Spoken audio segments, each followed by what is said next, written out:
The CBS Radio Mystery Theater presents...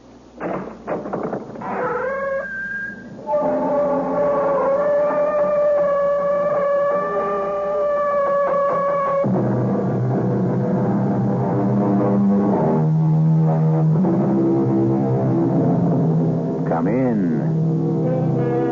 Welcome. I'm E.G. Marshall. So often, it is the unpredictable that changes the shape of our future.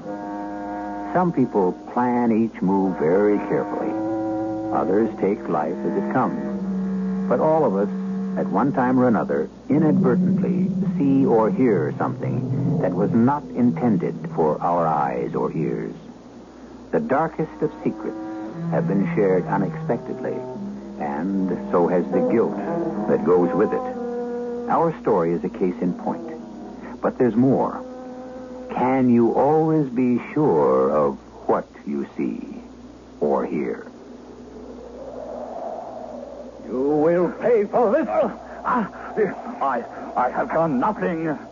You have dared to come here behind my back. If you would challenge me, sir, then let it be sword for sword, like honorable men. Too late. Much too late.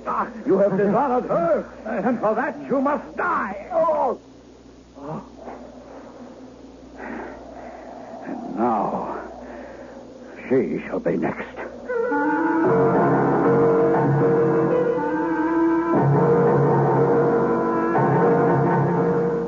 Our mystery drama, What the Shepherd Saw, is from a short story by Thomas Hardy, adapted especially for the Mystery Theater by Elizabeth Pennell, and stars Russell Horton.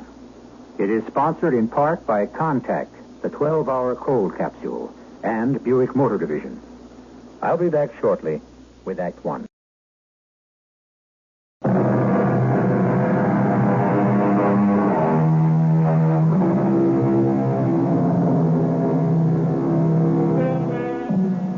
On the Salisbury Plain in Wiltshire, England, is a mysterious ruin, a stupendous collection of upright stone slabs and lintels laid out in a ceremonial pattern. It is called Stonehenge, and archaeologists date the earliest remains as far back as 2000 B.C.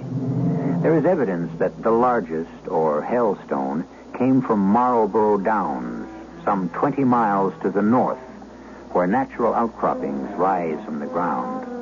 And as though it were a pattern for Stonehenge, you will find here a trilithon, 3 oblong stones in the form of a doorway, a ruin known as the Devil's Door. There are tales of strange happenings and apparitions hovering over this eerie place. One was prompted by an occurrence in the 18th century, but I'll let William Mills tell his own story.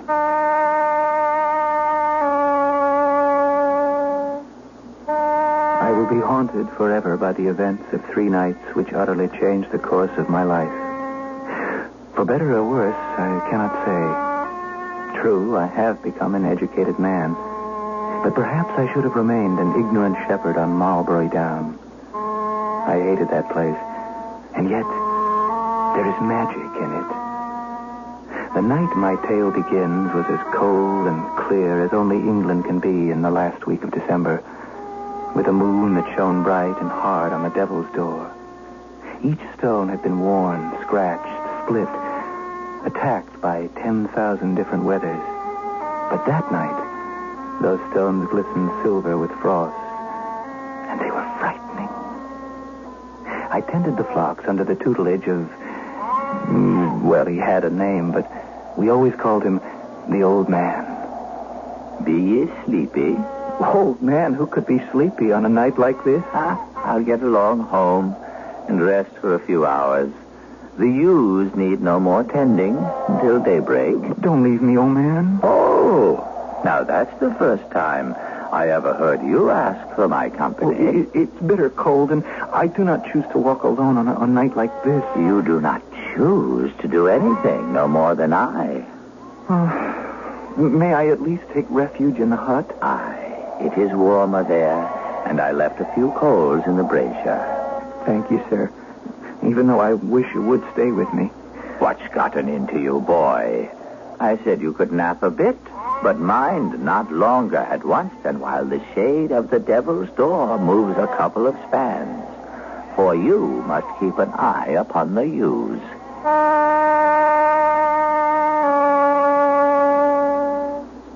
He left me, and I made my way to the hut, a short distance from the devil's door. This tiny hut was completely hidden by a dense growth of firs, a sturdy bastion of bushes which protected it from the elements.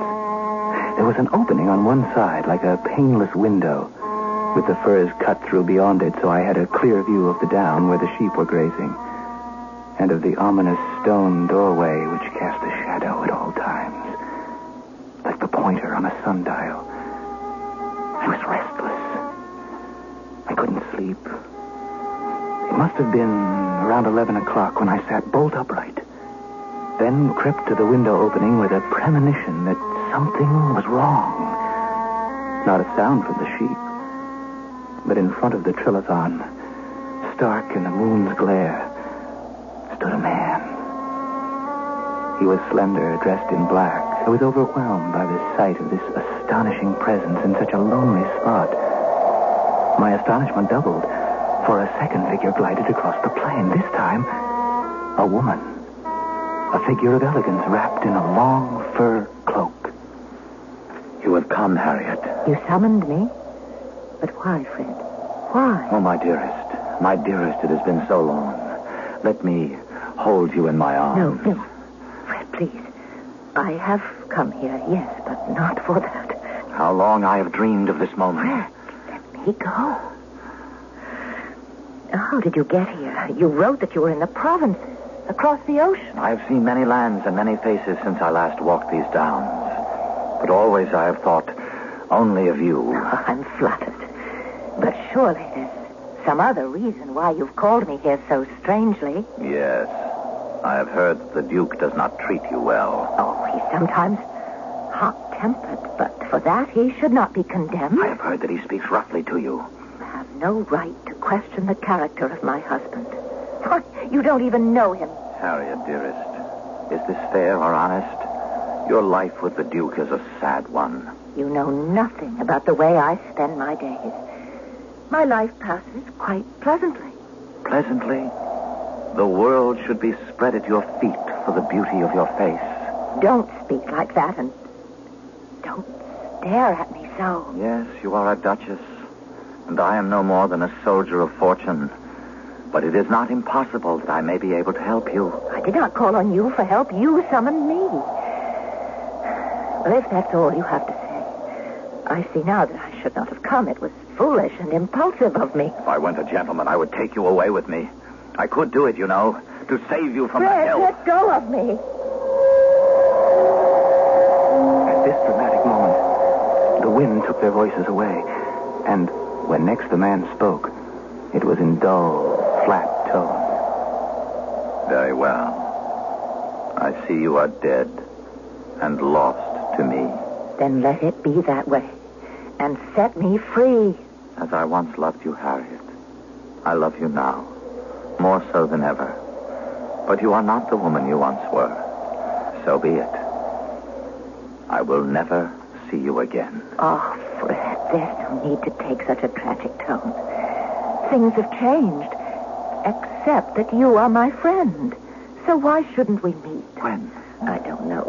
I would not be here now, except that the Duke is away from home. When will he be back? The day after tomorrow, or the day after that. Then meet me again tomorrow night. Oh, no, Fred. I am here out of pity.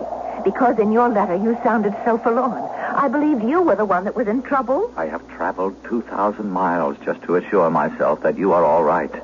You must see me once more. I repeat, I cannot. If anyone should find out, there would be slander and heaven knows what. Then tell me two things. That you did love me once, and that your husband is unkind to you often enough to make you think of the time when you cared for me. Yes, I confess to both. But owning to them shows a weakness in character, and I would not want you to infer that I could ever resume our old relationship. No, there is so much more I must tell you. Will you come once more? Oh, you're very persuasive. One final goodbye, then.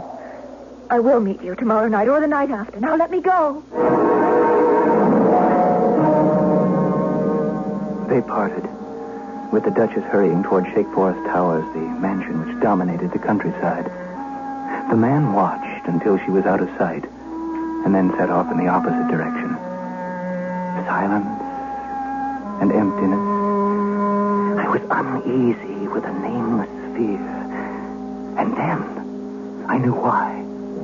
From the shadow cast by the Trilobon stepped another figure. I could not see his face, for he wore a visored cap. A stocky person, booted and spurred, obviously a horseman. He marched toward the spot where the two had held their tryst. I was terrified for fear he would discover the opening. But he stopped and walked heavily back to the Devil's Door. Then I could see the glint of the object he held in his hand, a long and shining dagger which he pointed meaningfully in the direction the first man had taken. Sheathing the wicked blade, he strode off, and soon I could hear the receding beat of horses' hooves. I trembled at the implications of what I'd seen. Of course, this second man had been witness to the meeting of the Duchess and the man named Fred. I was leaning against the sill of the opening, mesmerized when I heard the sounds and the shouts of the old man. Bill Mills, come here at once. What's happened? Why have you returned so soon? It's too early for you to be back, sir. Sheep, lad, the sheep. I tossed and turned on my bed, but you were the one who was sleeping. But I have not shut an eye. Ah, a shepherd you call yourself. Look at the flock. Something has disturbed them. I give you my word. I have been watching. Yonder lamb has strayed from its mother. Go after him, Bill.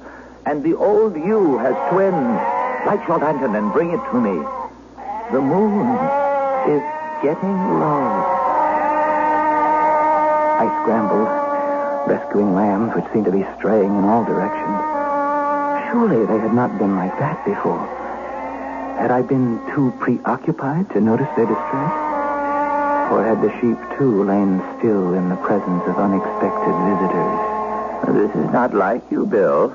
First, you have not done your duty, and now you have lied to me. I do not lie, old man. Don't make it worse. I went to the flock, and then I remained at the window all the rest of the time. And you saw nothing? I saw no straying sheep. Aha. The Duke's men will be after us for this. After us for what? For not doing our duty. Sir, not a sheep has been lost. No thanks to you. I promise not to let it happen again. You can keep that promise.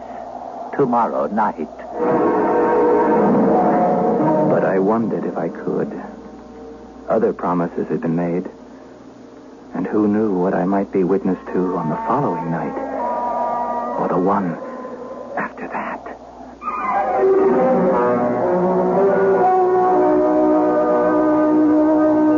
Who knows, indeed, what may next take place in the shadow of the Devil's Door. Windswept Marlborough Downs, where only shepherds roam at night, has now become the stage for a drama enacted by three people whom we must learn more about. We'll be there for further developments when I return shortly with Act 2.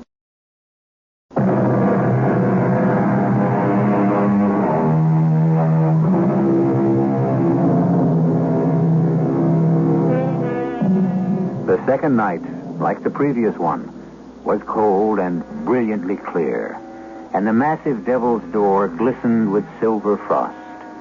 Bill Mills had been tending his sheep, but shortly before 11 o'clock, he hastened to the hut and took up his post of the night before at the open window.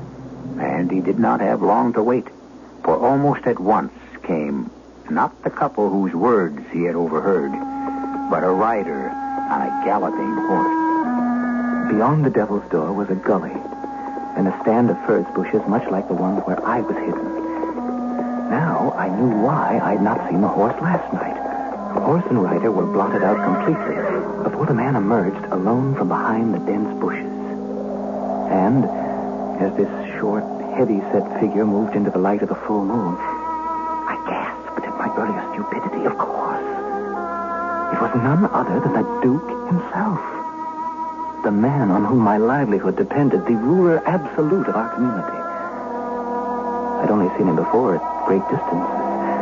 And now, he was walking directly toward my hideout. He would find me, and heaven knows what would be my fate.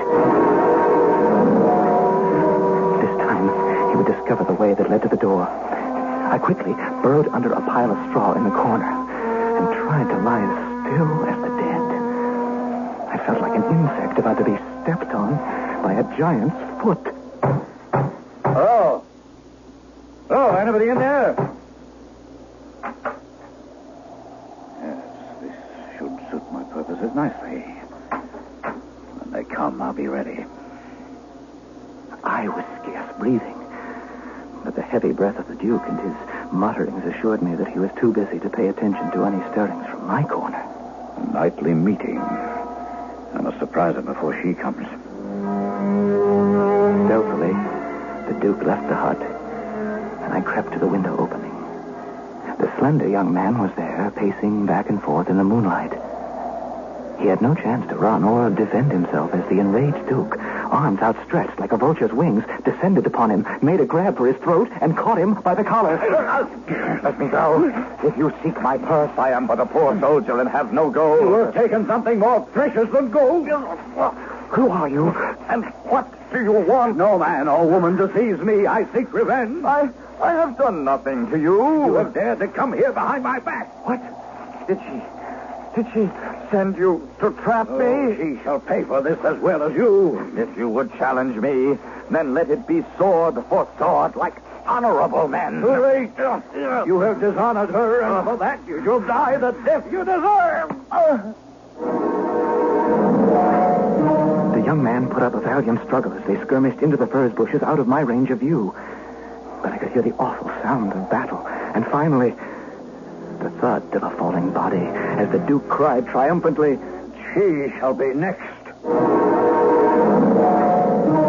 Silence for several seconds, but a bloody dagger was tossed out onto the grass.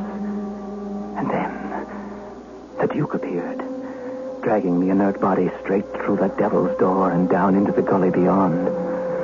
Oh, I knew that the sheep needed tending, but I dared not move. Shortly, the Duke came back to reclaim his weapon. He wiped the blade until the steel glittered wickedly. And should he return to the hut, I knew that dagger would be at my throat. But he paced back and forth by the trilithon, stopping often to glance in the direction of Shake Forest Towers.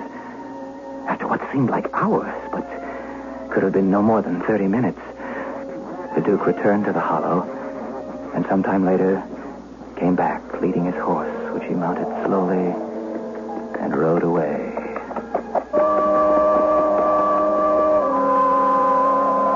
I was in a panic. My promise to the old man was forgotten. No one was going to leave me alone with a dead body. Whatever the consequences, I had to get away. Which way to run? Impending disaster made me follow the Duke. And soon I'd taken a shortcut, which brought me up to the very gates of his estate. I crouched in the bushes and stared in fascination. For there, at the portal, stood the Duchess in her long fur cape. The Duke's horse was approaching. Ah, my dear, you have come. And what are you doing here at the gates? I came to welcome you. I wasn't expected till tomorrow. I was at the turret window, and I saw your horse far out on the down. Why are you up so late if you thought I would not return until tomorrow? I couldn't sleep because something very strange has happened. There's no question that something has happened. Let us go inside. I have a score to settle with you. No, please. You must listen to me. And it's such a perfect night. A perfect night for meeting? Of course, and here you are.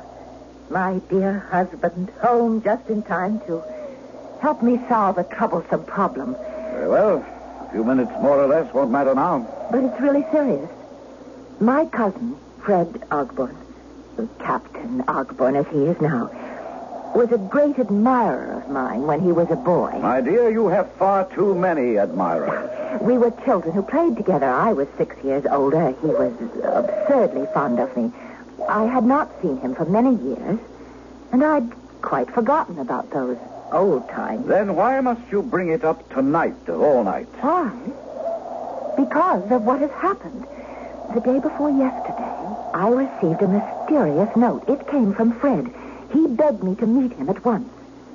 What he had to say in his note frightened me out of my wits. He threatened you? No. He recalled our early friendship. And then he wrote something like this. If my life and future are of any concern to you at all, I beg you that you will grant me my request. What did the man want? He requested that I meet him at 11 last night by the Druid Stones in Marbury Downs. He dared ask you to go there alone? But the tone of his letter was so distraught, I thought I had... Only a fool would answer such a request. And besides, I don't believe what you're telling me.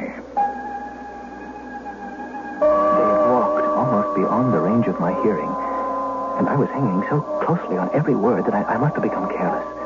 For the Duke broke off suddenly and looked in my direction. What was that? It's only Hero. Oh, yes, he's rubbing down. I'll call the stable boy and we'll go into the house. Well, wait, no, dearest, not yet. I must explain to you what I've done. I know perfectly well what you have done. You've deceived me. My Lord, I have never deceived you. You went to this man at night and alone. But I had to. You were not here. You would have shown me this letter if I had been here? Well, of course, my dearest. And you've not heard the rest of it. Well, go on. He said that his entire happiness depended upon seeing me again. And you were all too willing to believe him. Well, of course I believed him. This is too much. The hour is late and I'm weary. Dearest, let me talk a moment more. I'm still too keyed up to sleep, even though I feel safe now with you beside me. Your safety is something you should have thought of long before. You're quite right. I think it took courage for me to go alone to meet my cousin, don't you? Courage is scarcely the word I would use. He was so changed. A full-grown man and an officer. And no doubt attractive. And he behaved so badly. What he wanted of me, I don't know even now. You don't know? Don't be angry, my lord. I went there to help him. And so you fell into his arms. Oh, how can you imagine such a thing? His manner was disgraceful. I held out my hand. He grabbed me around the waist. I was at his mercy. I protested until he calmed down. And then he persuaded you Well, he was incoherent. His words were so strange that I knew I should never have come, and I attempted to run away. Why didn't you? Well, I tried. He grabbed me again. I pleaded with him to let me go. And he said he would do so if only I would give him a promise. Oh, what sort of promise? That I would meet him again, either tonight or tomorrow night. So that's where you were going when you said you would come to meet me. Oh, no, my lord. I had no intention of meeting him tonight. How can I be sure of that? He asked me to be there at 11 o'clock. Oh, what the devil are those sheep doing all over the hillside after midnight? They act as though they're frightened. And they're running everywhere. Where's the shepherd? Shepherd! Old man! Where are you? Look, out there. Someone's rounding them up. But it's not the old man. Boy! Your Grace? Come here. Come here. Get these sheep away. I'm sorry, Your Grace. I've never seen these animals up here before. Why are they running all over my hillside? I'm sorry, Your Lordship. I must have fallen asleep. Where do you come from? Over yonder. In which direction? I live over there, beyond the bonfire. It must have been the flames that awakened me. Then these are not the sheep of the old man. Oh, the very same, my lady. But he lives down below near the Devil's Door. Tell me, shepherd, do your sheep graze by the Druid Stone? Well, only when the grass is high. Would you say the grass is high tonight? Oh, no, my lord. Oh, the night before? No, not then either, my lord. If I don't round up my straying flock, the old man will never forgive me. All right, get these creatures away from here. And I warn you, boy, if you and your old man do not pay more attention to your duties, you'll hear from me. Oh, one moment more. I'd like to question the boy. You are coming with me, and you are coming now.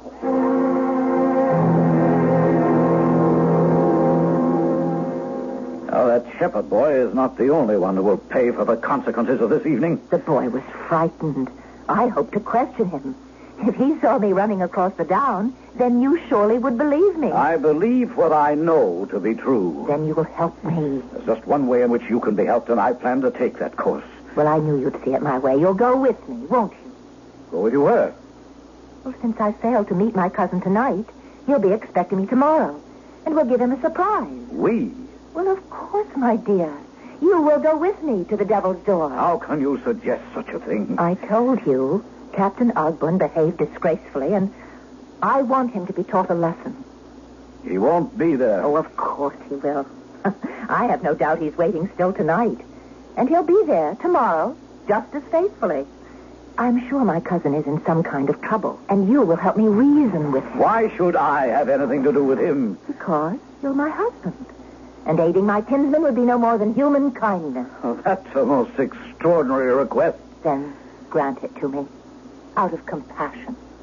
I will go with you for only one reason. To prove to you that your cousin is not the faithful admirer you take him to be. I expected the old man to unloose his rage when he found me with the flock in total disarray. But he was grimly calm and unquestioning. I wanted to run far away, and I would have if there had been anywhere to go.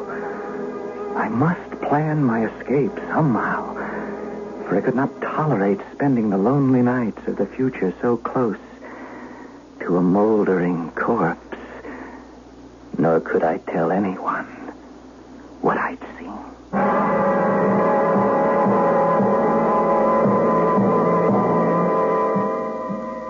The young shepherd, of course, knows only part of the story. He has already been witness to a clandestine meeting and a crime. He has also heard the Duke vow that his wife will be next. Innocence and guilt do not concern the shepherd. He has been merely the unwitting spectator to a drama. But now, by implication, he fears for his own life. Events of the next night will unfold when I return shortly with Act 3.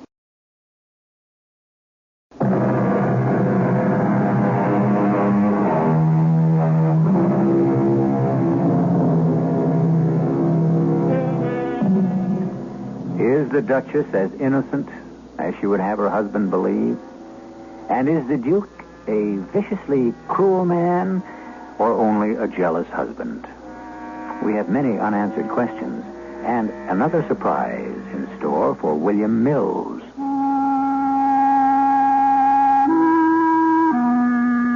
The next night, when a lamb strayed to the very shadow of the trilithon, I hastily retrieved him, glancing in fear toward the hollow beyond. I more than half expected a ghost to rise from the ground, a grisly apparition.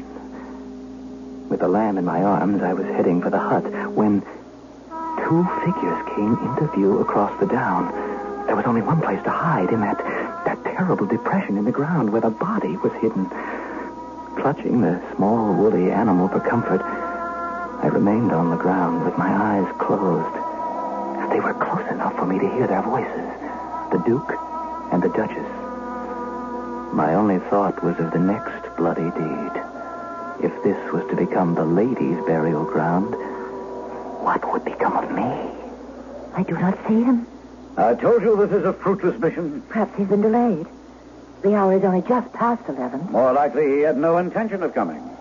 Perhaps he saw us both, and he wouldn't understand why you were with me. I'll come away. I tell you, he's not here. Wait, there is something over there. I saw the bushes. I warn you, we must get away from here. I know someone is down there. Fred? Fred? Don't be afraid. The Duke and I have come to help you. No, stand back. What are you doing? Don't harm him. Fred, come out of the shadows. It's only one of the sheep. No. Fred is down there. Look. Who is there? Come out. Oh, please, Your Grace, I was after a stray sheep. Oh, it's you, boy. Yes, sir. How long have you been there? Well, only just now, my lord. Well, it's the same boy of last night. He's a lying scoundrel. Shepherd boy, have you seen a man here this evening, waiting in the shadow of the Devil's Door? Oh, no, my lady. No one but me and the sheep. A tall man. No, I swear to you, my lady. There's been no one here this evening. You see, Harriet, you'll get nothing from him. Well, I implore you then, let him go. But ask him to keep watch. And then when Fred does come, the boy can give him a message bidding him to come to the towers. I dared not move. And for once, I prayed that the old shepherd would come before morning. I was ready now to tell him everything. I could no longer live with the thoughts that tormented me.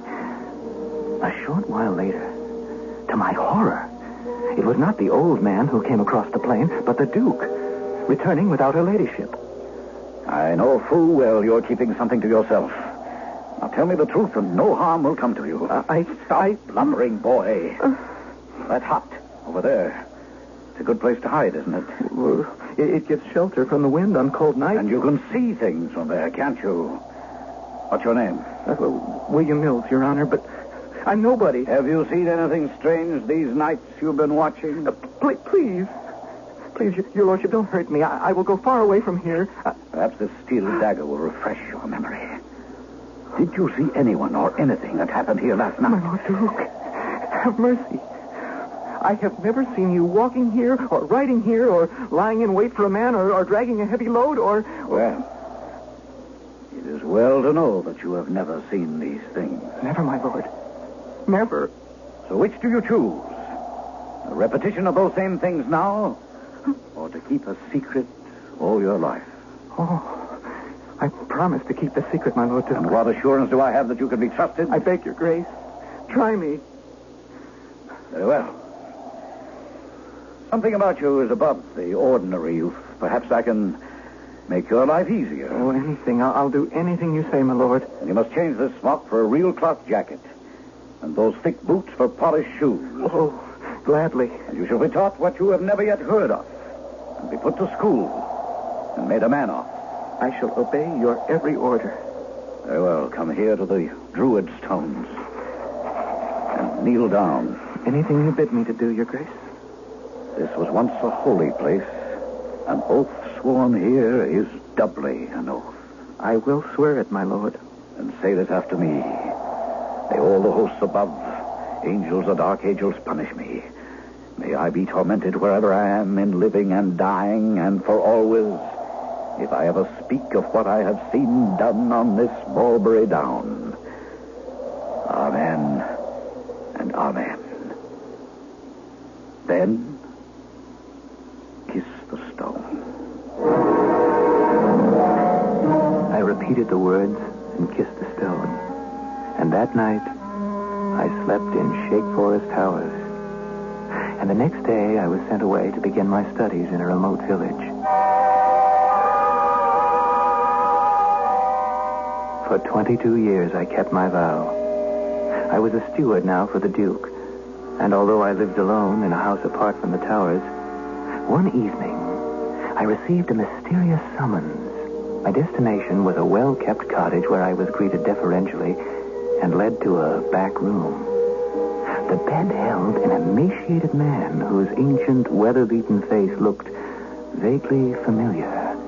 It is you and you alone I would speak to, Bill Mills. Very few people know my name. The time has come for me to set my mind at rest. You have made a mistake, old man. I made a mistake many years ago when they searched so many months for that captain fellow. And all the time, I knew. What did you know? I knew exactly where he was. And so did you. Old man, you are raving. Nay, my mind is clear, and my memory is sharp. That night so long ago, I could not sleep, no more than you. I saw what happened. By the Trilithon? Aye. And when the bloody deed was over, I looked into the badger hole just to be sure. And the body was there for all these years, without a stone to mark the grave. Why did you not come forward? I am but a poor peasant like you, and I could not betray the Lord Duke, my master. Then why do you speak now, so many years later? Because I would free you from spending the rest of your life bearing the burden of this guilty knowledge. Old man, you to make it even more difficult. I think not. My voice grows faint. Come closer to the bed, and I will tell you what I have done.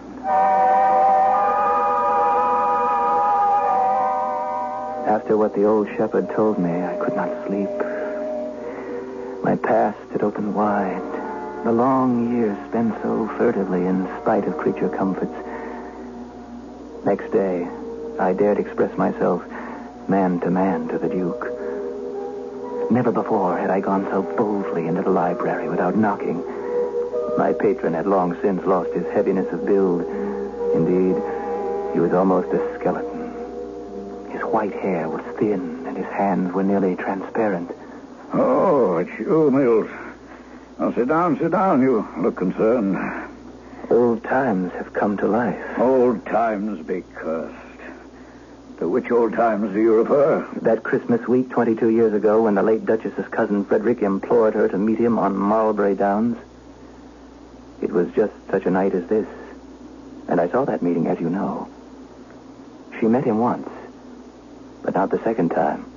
Mills, shall I recall some words to you? The words of an oath taken? In spite of my sealed lips, the truth will be known. I tell you, I wish to hear no more. No fear of treachery from me. I am a man to whom you have been kind. But tonight, I learned all our caution was to no avail. I did what I had to do to protect my Duchess. Do you think for a moment that she ever guessed? She never did, I'm sure, to the day of her death. Then nothing else matters. Oh, but something does. You have not heard me out. What is that bell tolling for? Who's dead in the village? That's what I came to tell you. The oldest man, the old shepherd. Dead at last, huh? How old was he? 94. And I am only 70. I have 24 more years. My lord, I learned this evening that the old man shared our secret. I don't believe it. Not unless you broke your oath. He was there, on the down, all the time. But I did not know he was there, nor did you. Nor did anyone else, and now the man is dead. Why do you torture me with memories? 2 hours ago, the vicar went to see the old man. And to him he confessed all, just before he died. I will see the vicar at daybreak tomorrow. To what avail? To stop his tongue. Till I am dead. Like the shepherd.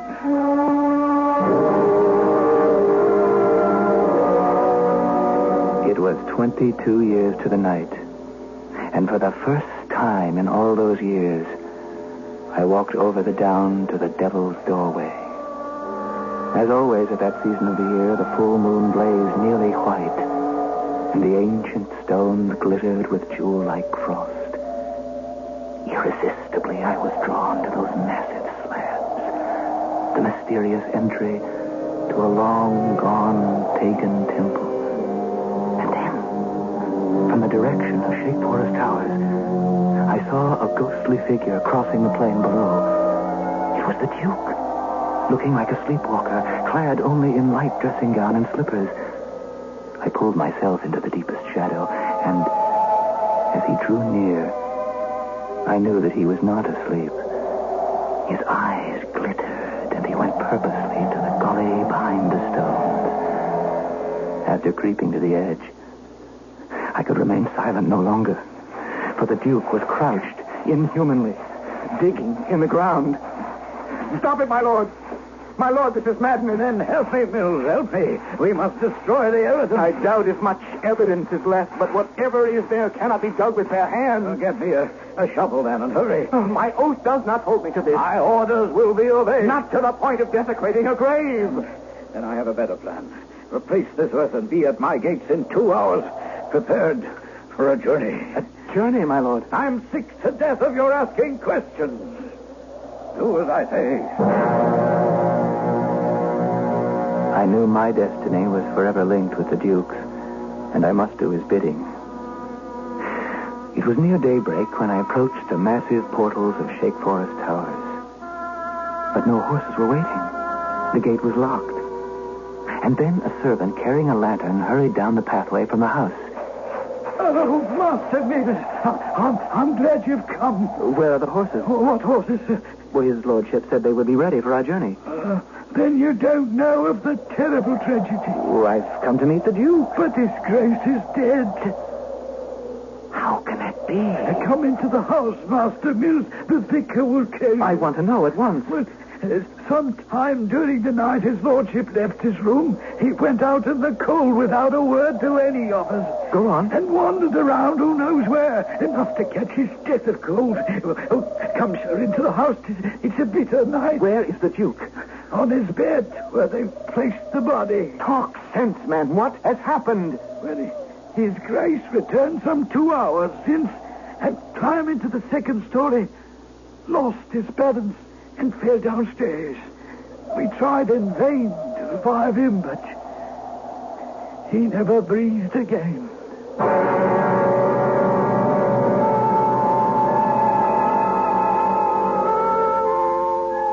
So William Mills was released from his oath and could face the future with a clear conscience.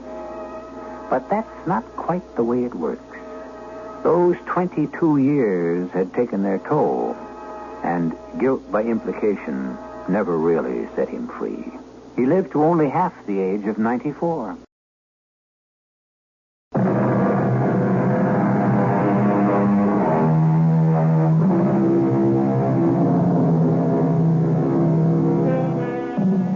As we said at the beginning, an innocent witness may become a participant simply because he is there at a certain time and place to see and hear things never meant for his eyes or ears. Marlborough Downs is still inhabited by shepherds, but today's sheep herders steer clear of the Trilithon, for it is said even today that during the nights of Christmas week, flitting shapes are seen in the open space around the Trilithon, together with the gleam of a weapon and the shadow of a man dragging a burden into the hollow. Our cast included Russell Horton, Marion Seldes, Ian Martin, and William Redfield. The entire production was under the direction of Hyman Brown. And now, a preview of our next tale. Can you give us your position? I can try, but with this maze of instruments, I'm not familiar with them. Where are your pilots? Both in a coma. Botulism poisoning. Any chance they'll be out of it within the next hour and a half? Hard to tell. I'd say kind of doubtful. They both were hit so bad, it's a toss-up whether they can hold out against respiratory paralysis. And there's no other qualified commercial pilot aboard? That's right. Only guy ever flew anything is me. And then it was just a little old one-lung Cherokee prop you flew by the seat of your pants. Well, if you can fly a Cherokee, you can fly a DC-9. You're going to have to teach me, brother.